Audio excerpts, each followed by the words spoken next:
be doing all this. What's up, y'all? It's me, Erica.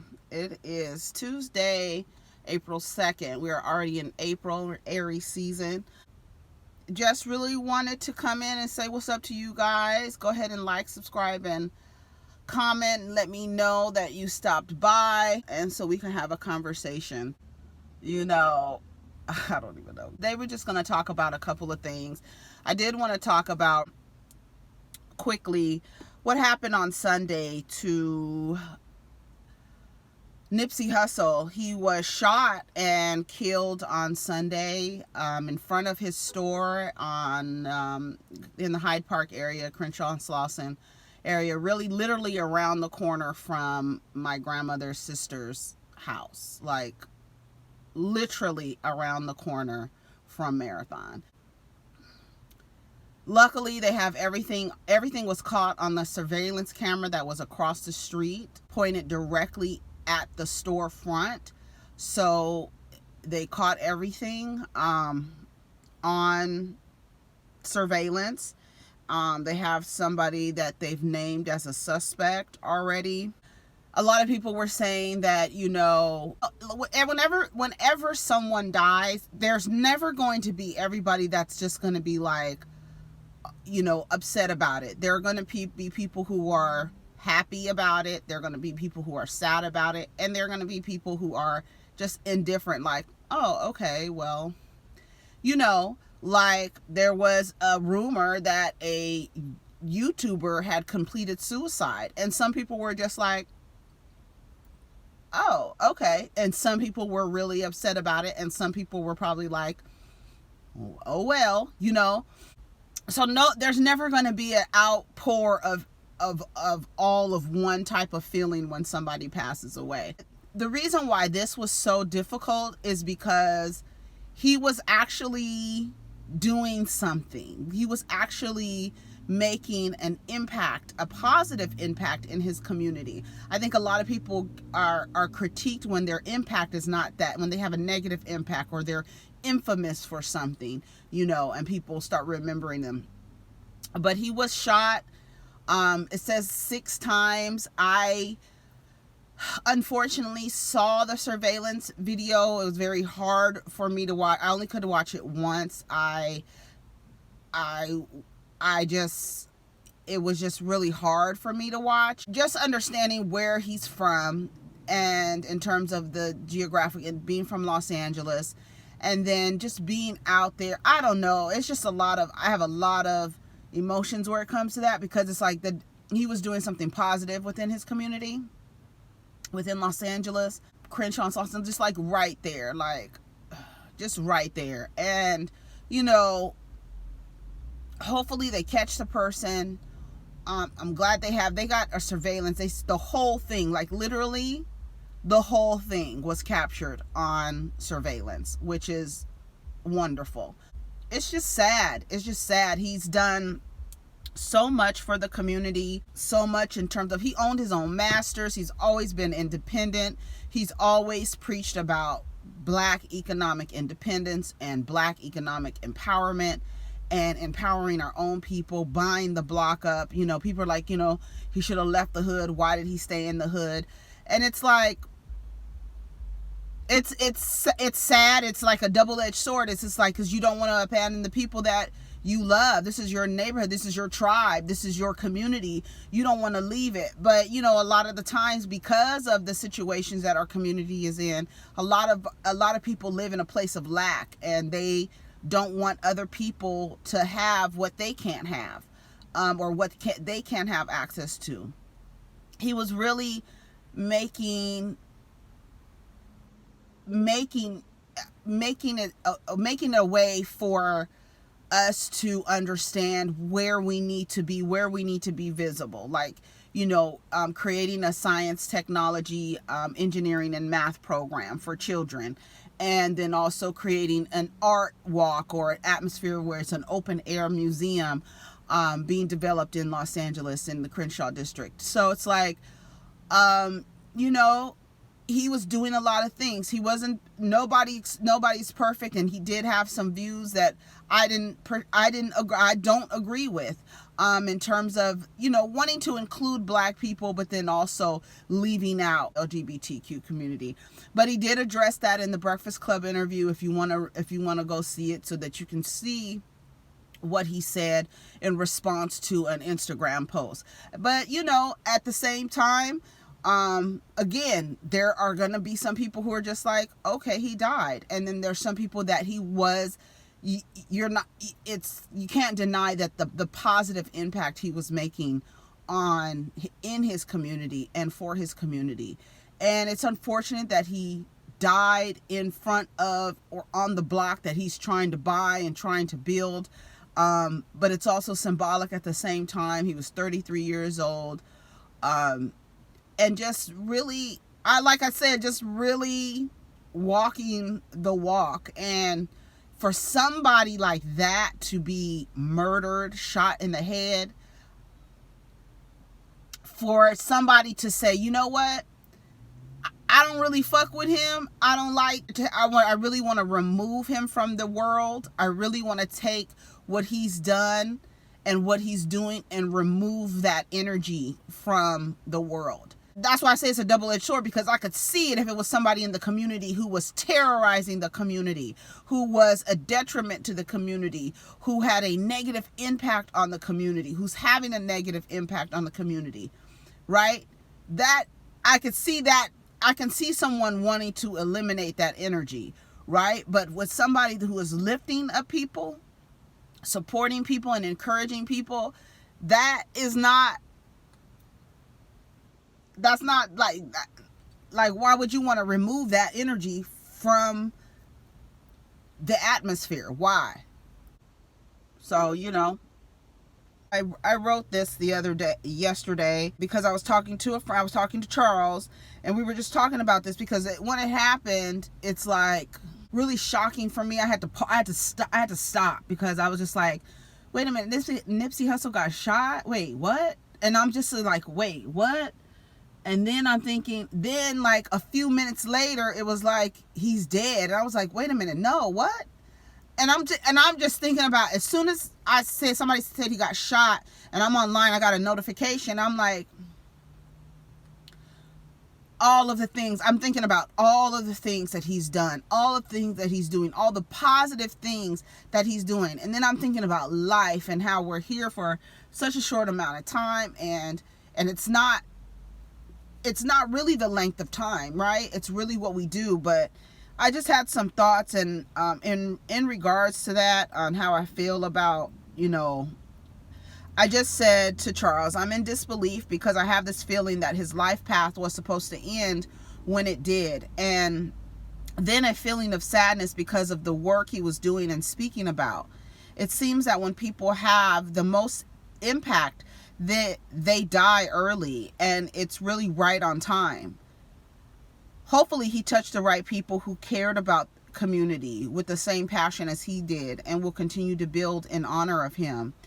It's like, finish his mission, make sure his name and his work have a positive impact on our community. And I hope that's what happens. Like, if something were to happen to me, that's what you tell your people. Like, if something happens to me, y'all got to continue to do what I'm trying to do. So hopefully he has people around him, or those people continue his mission, continue the message that he was trying to promote, Yeah, it's just really sad. It's just really, really sad. But at the same time, you think about the impact that in just 33 years, what he's done from the beginning. And it's beautiful to see old footage of him saying he's always been about that, always from the beginning, trying to teach us about he was Eritrean. So he comes from that community, and being about your people, and sitting down with your people, and loving your people, and uplifting and encouraging your people. So I hope that message that he was trying to relay is continued on. I hope that I'm positive, because the way that we are in Los Angeles, I'm positive a street will be an area maybe right in front of his shop will be named after him, you know, because he's always been about community. Always. You can watch old footage of him.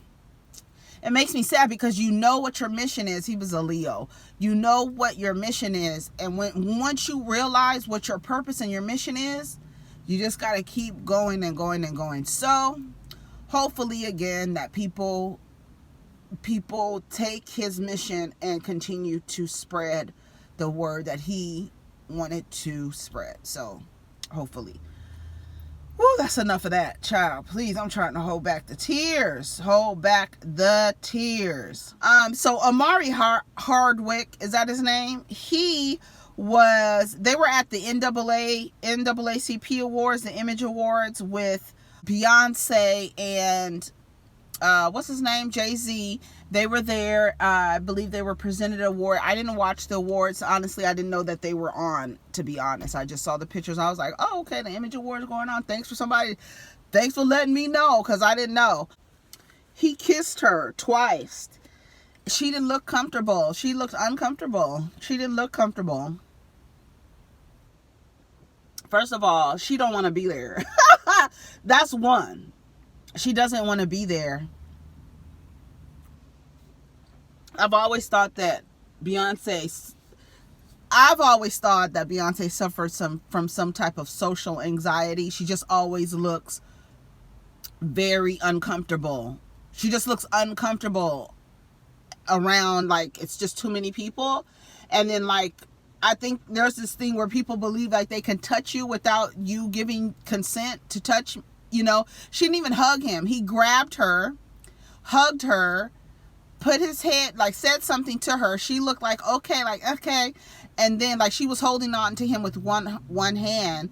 And then he backed away, and then he went in and he kissed her again, but like real close. I don't know where his mouth was, but the way his face was, it was like right here. And she like adjusted herself. I don't want to project any kind of feelings onto that, but what I saw being projected to me, the image of what I saw is a person who looked uncomfortable. Now, we don't know what the uncomfortable feelings were from.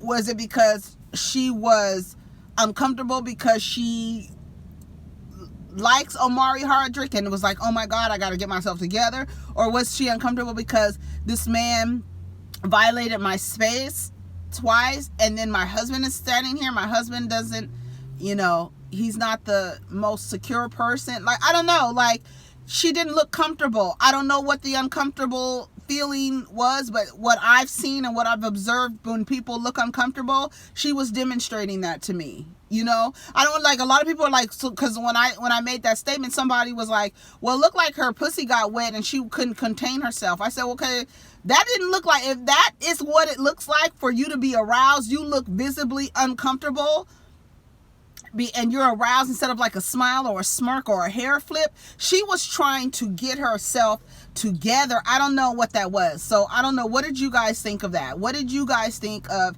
how Beyonce adjusted herself after Omari Hardwick? What did he hug her, grab her? There's another one. There's somebody mad online because Wendy Williams didn't allow somebody to hug her. She was like, no, don't, no hugs. And she gave him like something, some kind of, I guess, merch from her store or whatever. But I'm like, you don't have a right to hug Wendy. Like, I don't know why these people believe like they have a right to touch you. Beyonce looked uncomfortable. She didn't look like she was having a good time at all in that moment. So I don't know. What did you guys think? I just thought it was really odd.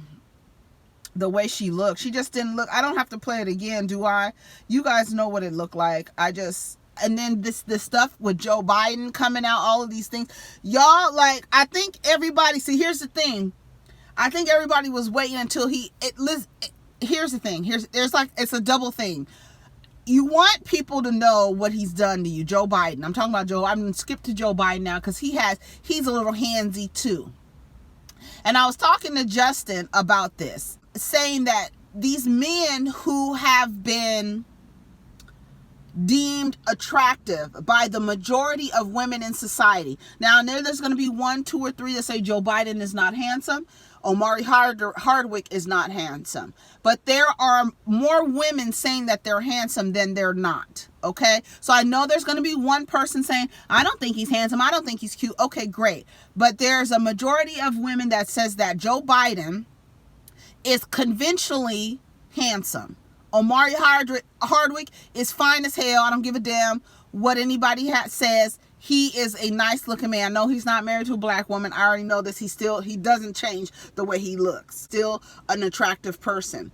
I think that men who are attractive, and men and women too, some women, but I think men mostly, because men have been taught that a woman is for them. A woman should be happy with a man making advances to her, right? You dress like that so I can say something to you, right? This mentality that a woman is here for a male's consumption, right? And he is to consume her at whenever he wants to, and she should be happy that he's giving her some sort of attention, right? Okay, Omari and Joe Biden are both conventionally handsome men. So there's this idea that because I'm conventionally handsome, because I'm handsome, these women want me, so it will be okay if I touch her. It will be okay if I grab her shoulders. It will be okay that I put my nose in her hair and smell her hair, because guess what? Most of you bitches love me. Most of you bitches would like that. You would be honored that Omari hugged you. You would be honored that the Vice President of the United States put his nose in your hair. That is their mindset. So for him to believe like it's okay for me to put my hands on her shoulders, you know, this woman, I think her name is Liz. I can't get her name right now. Liz something. I can't think of her name. He's very handsy, Joe Biden. And now it's coming out. A lot of people are saying, but it's because he's Uncle Joe. A lot of people saying he's creepy Uncle Joe. But he's Uncle Joe, you know what I'm saying? And he's a nice looking man. And I think he assumes that women should feel honored that I'm touching them or saying something to them. I think a lot of men are like that. I think there's a lot of women, the women who are very attractive and who are always being told that they're attractive. There's an assumption like, oh, you should be honored that I'm making these advances towards you, forgetting the fact that some people don't want your advances. They may think you're fine, they may think you're handsome, they may think you're beautiful, but that does not mean that I want you to come into my space and violate my space. And I think that's where Omari Hardwick has a problem. And I think that's where Joe Biden has a problem. Y'all think that these women want you. And you think that, you know, I don't know. That's what I'm looking at. It's like here's what I said. Men believe that because women think they're handsome, it's okay to touch someone. Omari Hardwick knows women like him. They feel because like them that most women, because they like them, most women will welcome a touch because the ladies love me. There's a feeling of entitlement. Like, I'm entitled to touch you because you love me anyway. Like, you know, and it's already, and then that on top of just men and there's their general idea that you're here for me. You are here to serve me. You are here to labor for me. I mean, like, it's just what it is. I mean, about Joe Biden, I don't think that it's going to change anything. Look at your current president. It's not going to change anything. He is disgusting. Everything wrong with even the etiquette that you are supposed to demonstrate in office. Like, even though we know it's full of shit and we know it's a bunch of bullshit, but the idea that you're supposed to behave a certain way and this man does not even behave that way. Like, even though we know Bill Clinton did what he was just a raggedy ass man, but there was a charisma about him in public that a persona of the president.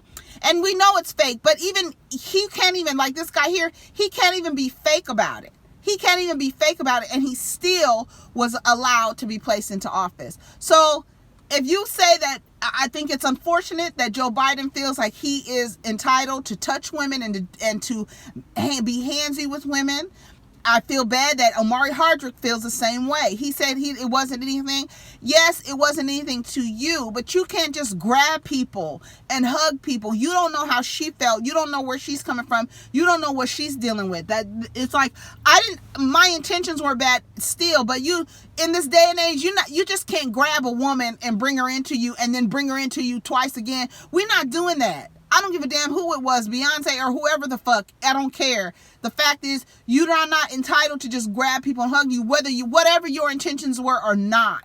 You keep your goddamn hands to yourself, even if it's in a quote unquote what you deem to be in a non-threatening way. Hugging people like the woman running down the stairs to hug Wendy.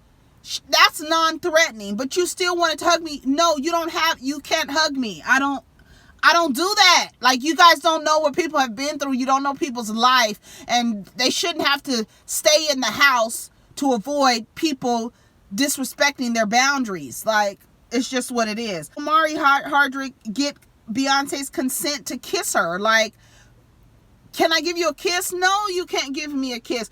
Is it industry standards?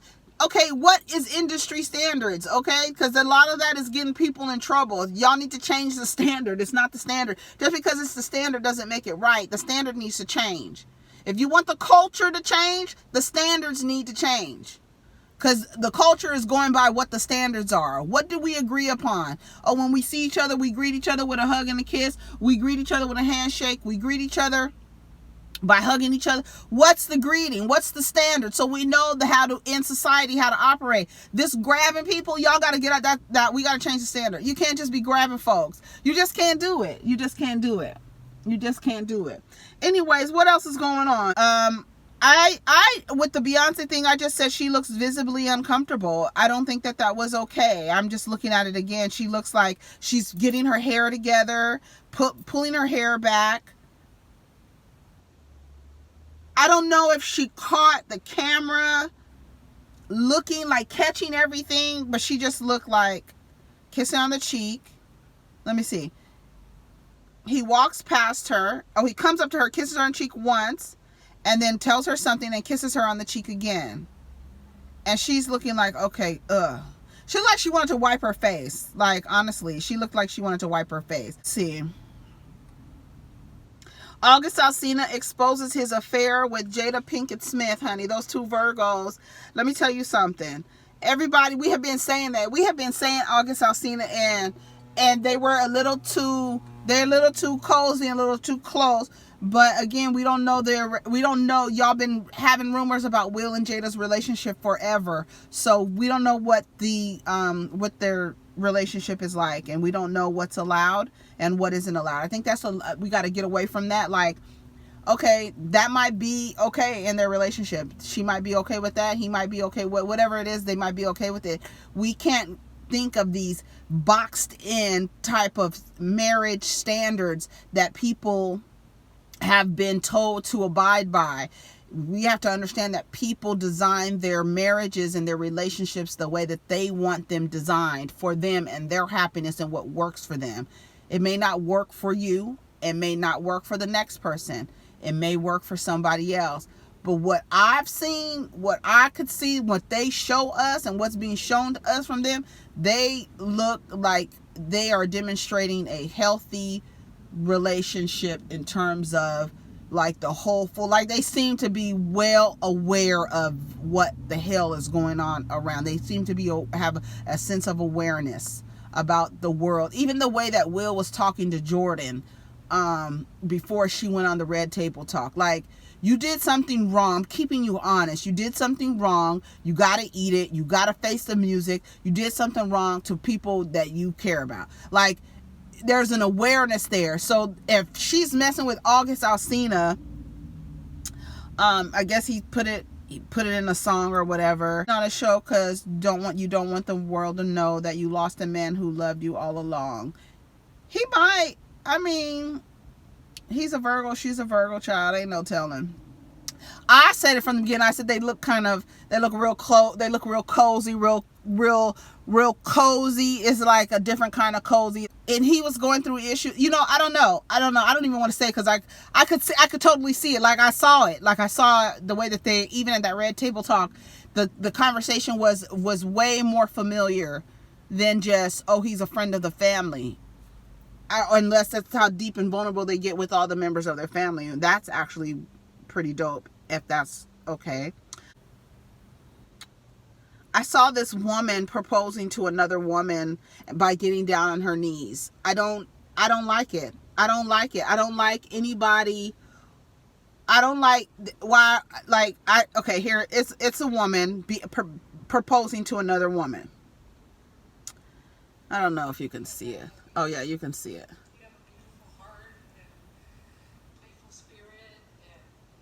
Why is she on her knees? That's the thing I don't like. Don't do this. Don't do that. That's what a man does. Not to say that women can't do it, but this is something you should reject. This whole symbolism is something that you should reject. You shouldn't want to do the heteronormal stuff, because the heteronormative stuff is not the healthiest thing all the time. I was just like, what? I just didn't like it. I didn't like it. I don't like anybody getting down on their knees to propose to anybody. The symbolism as a whole, it's just bad. It's like a lot of the things that we do traditionally, like we need to look at like the whole marriage thing from beginning to end, and how you propose marriage and how you trade goods for the daughter. It's just a bunch of shit that we keep doing over and over again in the name of tradition, and it's bad. It's detrimental.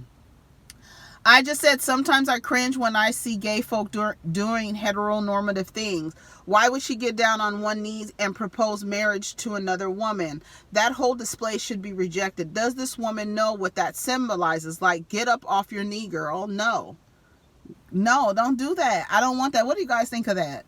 I just don't like it. I don't like it. Get up off your knees. That whole thing, you shouldn't even want it. You should reject that whole symbol. That whole thing should be a rejection. Like, do it another way. You could propose marriage another way. That getting down on the knee, I don't know. I want to be happy about the proposal, but you got down on your knee, girl. I'm sorry. I'm being cynical. Yeah, a lot of things going on about with Nipsey and stuff. So Meek Mill asks, can you imagine trying to fight for niggas that you know will kill you? It's funny because Crystal said no, to be honest. But then right underneath, a woman says, yes, that's what black LGBTQ people and black women do our whole lives. Fight for niggas that you know will kill you. Ain't that some shit? That's some shit, huh? You didn't even think about that. They have a suspect that it says a woman was driving a car with Nipsey. The guy that killed or suspected to kill Nipsey Hussle. I did watch Real Housewives of Atlanta because I heard everybody talking about it again. I've watched 2 episodes this whole season, and I was looking at Nene, and Nene is in a bad place. She's in a really bad place. She's in a bad place on top of, like, it's not just one thing. It's a lot of things. It's her career. It's her personal life. It's her friendships. It's her business life. Nene is dealing with, like, on top of being who she is, like, she already has this jealous spirit about her. Like, she walks around with this jealous energy. Like, it's very envious. She's very envious of people who get more attention. She's just an envious person. And what I saw, like, I was just like, Nene is really sad. I feel bad for her. And she's really acting petty, like, over Kenya coming to, like, and then Kenya is going to put on extras. Kenya paid Nene so much dust. Nene was trying to be mad at Kenya. Kenya understood that, but I think whatever the issue that Kenya and Nene got going on, Kenya was looking like she was willing to be cordial, but I don't know if Nene started talking shit right away, and then Kenya was like, okay, whatever. I don't know. But Nene was talking shit right away. I don't know why she's jealous of Kenya. I do. But you know what? I do. Because when Hollywood was calling for Nene, And Nene was going to Hollywood. She was very boastful and braggadocious about her accomplishments. And she left Real Housewives of Atlanta with this idea that she was a little bit better than those girls, right? Then Kenya came on, because Kenya was replacing Nene. Kenya and Portia came on. What was that, season 4? Came on.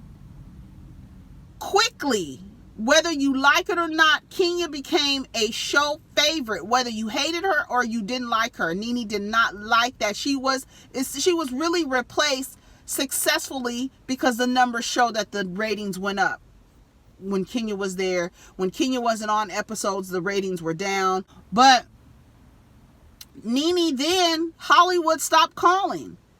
Nene had to come back. Well, soon she came back to Real Housewives of Atlanta, she had issues with Kenya. She had issues with everybody. She had issues with people who are her, in her mind, competition. Anybody that could possibly take light from her, she gets mad at and she gets upset with, you know? I don't know. I just feel like she's really in a really unhappy space. And it's like the old thing, you know, hurt people, all of that shit. She's in a bad place. And it's like, on top of you already being that way, you got a lot of shit going on. She don't want to be with Greg. He's broke down. But then she doesn't want to look like she calling everybody bad friends. She don't want to be with that man. She said they were having problems right before he got sick. And that's the thing that always happens. A woman will finally get the fucking pussy enough to say, I'm done with this, I'm out of here, and then the nigga gets sick. And nobody wants to, like that girl that was on Iyanla. Nobody wants to leave a broke down man, because as a woman, it looks really bad. You're leaving somebody who's sick. Your role as a woman is to be a nurturer, to take care of people when they're not feeling good. So then you take on those fucking responsibilities, and you're resentful about it. She don't even look like she wants Greg around her. Like, I'm telling you, I watched last night's episode. They were at Cynthia's thing, and she was just like, Greg is here, but then she don't want Greg to go up there and say anything to, in front of the crowd or whatever, saying, Greg is okay, we're shouting him out and this and that. But just like Cynthia said, she didn't want Greg to have that moment. She tired of Greg. And it's like, again, nobody wants to say it, but it looks like, and then I hear rumors that they're going to break up or whatever, or they're thinking about breaking up. But she said it on last night's episode. We were having problems, then he got sick. We were already looking like they were going to break up. Then he got sick. Now, what I look like leaving a sick man? Same thing, Khloe Kardashian did it with Lamar. What do I look like as a woman leaving somebody who is broke down, but I'm still not happy with this person? I don't want to be with this person. I want to get away from this. How many times have you seen that? And then we end up resentful. Not we, but women end up resentful, honey. I'm telling you, when you look back on things, you're like, you should have left because he broke down, and you don't want to seem like the broke down woman. But guess what? Broke down niggas who need fixing, they find women right away. They find women right away. So you can leave and feel good about yourself, because guess what? Some nurturing ass fool is going to find him and want to fix him, and let her do it. That's just what it is. That's just what it is. I'm sorry. That's just what the fuck it is. She want to leave him. I know y'all be like, Erica, that's horrible. But it's the truth. It's the truth. It's more women than it is men, right? That's the myth. There's more women than there is men. And what woman who is not self-aware still wants to take care of an old broke down ass nigga? He'll find another bitch. Like, leave, girl, and go be happy, Nene. But again, society tells us, why would you leave this man? You're a nurturing woman. You don't want to, you don't want to have that on you like that. The edible done kicked in, y'all. It's it. This is it.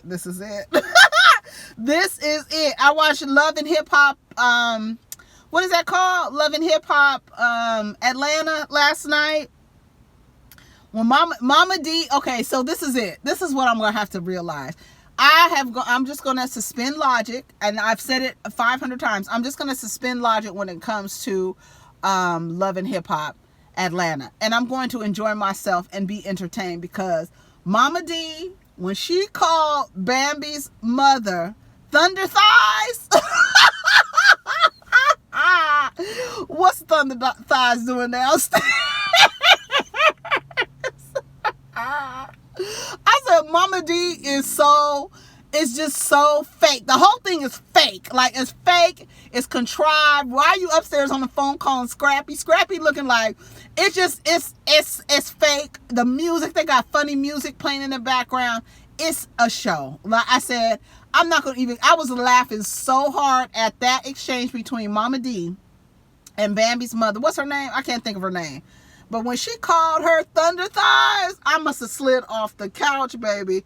It was so funny. What else is going on? Let me see. Here's a tweet that I think is good. Listen to this. As the energy of past events leave your system, you think less about them. When you refuse to let go, you trap this energy in your system. So part of you move on and the other part stays in the past. Unfortunately, some people have been living in this inner split for many years. What else is going on? They said Nick Cannon is going to take over the documentary of Dr. Sebi that Nipsey Hussle was doing. I don't think it would be the right thing, because Nick Cannon doesn't see value in the women of his own community enough to be able to be effective to tell a story about healing and an herbalist or whatever they want to tell the story about. I think he will have white people on the crew. White people will make some money off of it in some kind of way.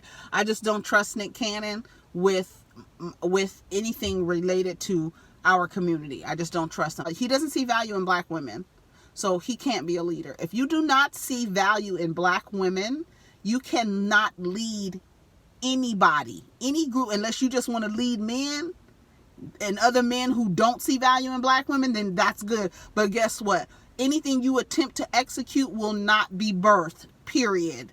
And that's just what it is. You can get some money because we know you have a good business mind, but I don't want you over nothing. Nothing. It'll be too many other people making money off of it. The wrong people will be making money off of it. Anyways, what else is going on? It says 60 actors are threatening to take Hollywood money out of Georgia over the controversial heartbeat abortion bill that was recently passed in Georgia by Georgia lawmakers. The so-called heartbeat bill was passed by Georgia lawmakers, as AP reports. The legislation makes exceptions in the case of incest and rape, but only when a woman files the police report first. The protest list has also been updated to include actors such as Tracee Ellis Ross, Tessa Thompson, Zoe Kravitz, Rashida Jones, Kerry Washington, and Jason George. Gabrielle Union, Uzo Aduba, Don Cheadle, Essence Atkins, Yvette Nicole Brown, Kendrick Sampson are among the group of 40 celebrities who are protesting Georgia's House Bill 481, otherwise known as the heartbeat abortion pill, which prohibits most abortions 6 weeks after conception, usually when a fetus heartbeat is detected. According to the AJC, a list of stars include Rosie O'Donnell, Patton Oswalt, David Cross, Amber Tamblyn, Sean Penn, Mia Farrow, Sarah Silverman, Christina Applegate, Colin Hanks, Bradley Whitford, Alec Baldwin, Amy Schumer. They wrote a letter to Georgia Governor Brian Kemp and Georgia House Speaker Dave Ralston, threatening to take Hollywood money out of Georgia's lucrative film and television industry if the abortion bill is signed into law. That's good. They should do that. What do y'all think about that? They should really do that. That's how you do that, because I know Georgia has been really making a lot of money. People are going down there and filming in Georgia, the way that they're doing also in New Orleans, so that you can bring money back into the area. But I said that the other day, about Georgia, one thing that I just did not like about Georgia is the laws. I just did not like the laws. Like it's still very much backwards down there. Very much backwards. No tea, no shade. It's the truth. The laws are very much archaic, very much old school, very much anti-black, very much just... I haven't seen Us yet. I want to see it. The boys want to see it, so I'm going to take the boys to see it. We all going to see it. So be mindful. Protect your energy around the thing with Nipsey, because they are sharing. The surveillance video is out, and I did actually see it. It was very hard for me. Like, I felt really I felt like it was not something that you want to see. So be mindful when watching. Be mindful when watching any kind of videos. A lot of people do put trigger warnings. You know, just be mindful. It is given by TMZ, so TMZ does have a full surveillance video of the murder of Nipsey Hussle. So hopefully the cops, when they find him, they don't shoot him and kill him. Maybe he can go to jail. We can see how this can like actually play out. It would be ironic for like a gang. What, you know, he is gang affiliated, and so it would be some level of irony to see that, because a lot of the times those gang affiliate people who are gang affiliated, their crimes go unsolved, and I don't think that they just go unsolved. They get pushed to the side. Like, you know, there is a self-extermination that they're fine with. They're not interested in solving those crimes. They're hoping that you find him and kill him, and that would just be 2 dead black men that we have now. You understand what I'm saying? It's like, it's a crazy cycle. It's a crazy cycle. It's a crazy cycle that we deal with. Janet Jackson is being inducted into the Rock and Roll Hall of Fame, which is nice. What else is going on? All right, y'all. I'm out of here. This has been a long time. I'm going to go back to the never let other people's discomfort become an obstacle to your growth. All right? Anyways, y'all, I'm out of here. I'm going to get some gas. I'll talk to you guys later. Protect your energy. Oh, I have a little announcement, and so that you can see that I do have now some merchandise.